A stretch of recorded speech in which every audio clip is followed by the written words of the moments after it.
duty, with acts so selfless, so extraordinary, that they stand as beacons of courage for future generations.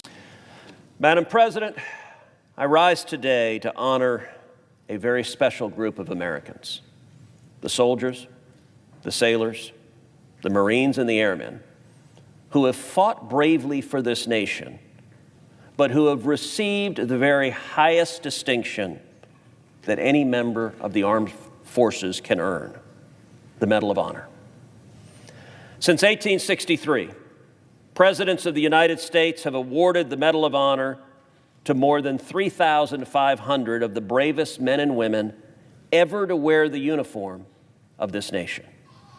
Each one has demonstrated valor, gallantry, and heroism above and beyond the call of duty, with acts so selfless, so extraordinary, that they stand as beacons of courage for future generations. In 1916, Congress passed Public Law 6556, establishing the Army and Navy Medal of Honor roll and entitling each Medal of Honor recipient to a modest special pension of $10 per month for life.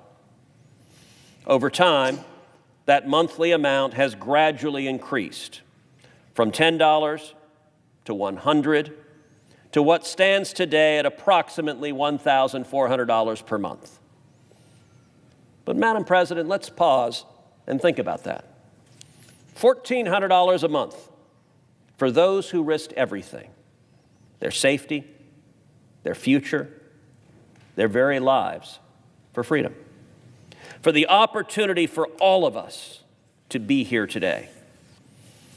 Today, there are 61 living Medal of Honor recipients, 61 men who faced unthinkable odds, who put their country before themselves so that the rest of us could live in peace.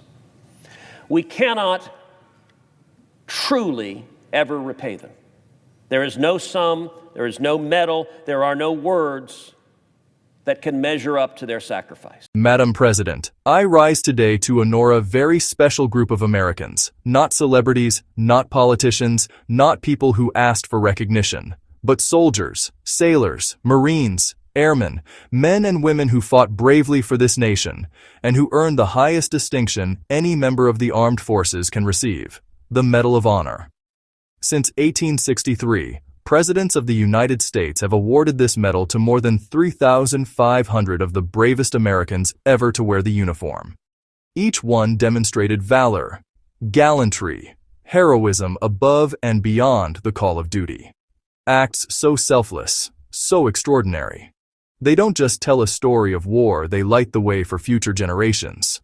In 1916, Congress created a formal Medal of Honor roll and authorized a special pension, $10 a month, for life. Over time, that amount increased, from $10 to $100 to what stands today at approximately $1,400 per month.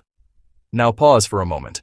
$1,400 a month for those who risked everything, their safety, their future, their very lives, so that freedom could survive, so that we could be here today. Today, there are 61 living Medal of Honor recipients.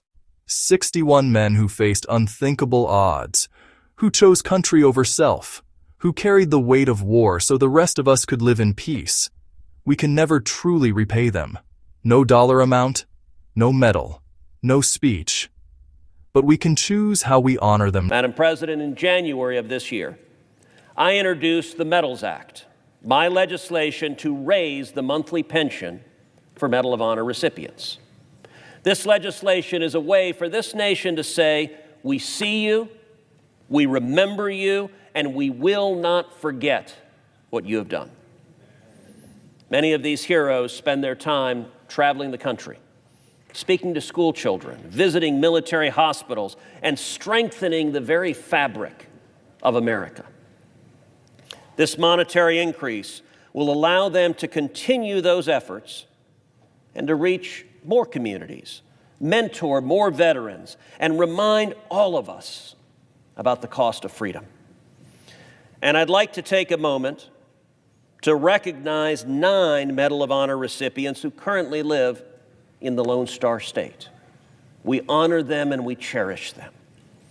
I would also like to recognize the 139 Medal of Honor recipients who were either born in, entered the service from, or died in Texas. These are America's heroes, and they are heroes for the great state of Texas. Now, I'd like to take a moment to recognize the Medal of Honor recipients with us here in the gallery. Lieutenant Colonel William Swenson and Colonel Paris Davis.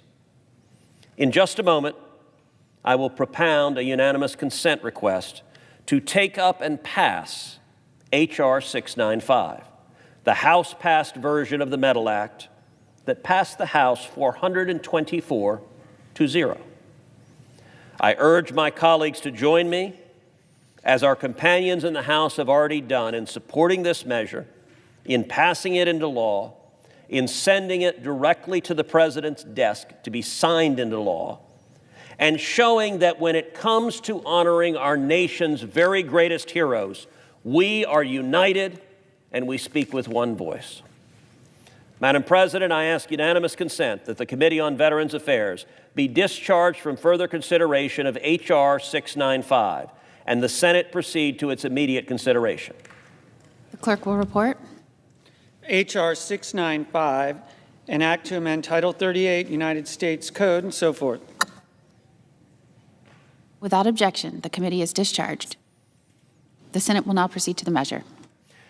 Madam President, I ask unanimous consent that the bill be considered read a third time and passed, and that the motion to reconsider be considered made and laid upon the table. Without objection. Today, we recognize 9 Medal of Honor recipients who call Texas home. We honor them. We cherish them. We also recognize the 139 recipients who were born in Texas, entered service from Texas, or laid their lives down there. These are America's heroes, and they are heroes of the great state of Texas. We also recognize 2 recipients here with us today, Lieutenant Colonel William Swenson and Colonel Paris Davis. The Medals Act passed the House with a vote of 424-0. Not red, not blue, but united. Because when it comes to honoring our nation's greatest heroes, America speaks with one voice. This isn't about politics. It's about gratitude. It's about memory. It's about ensuring that valor is never forgotten. Madam President, when we honor these heroes, we honor the very best of who we are.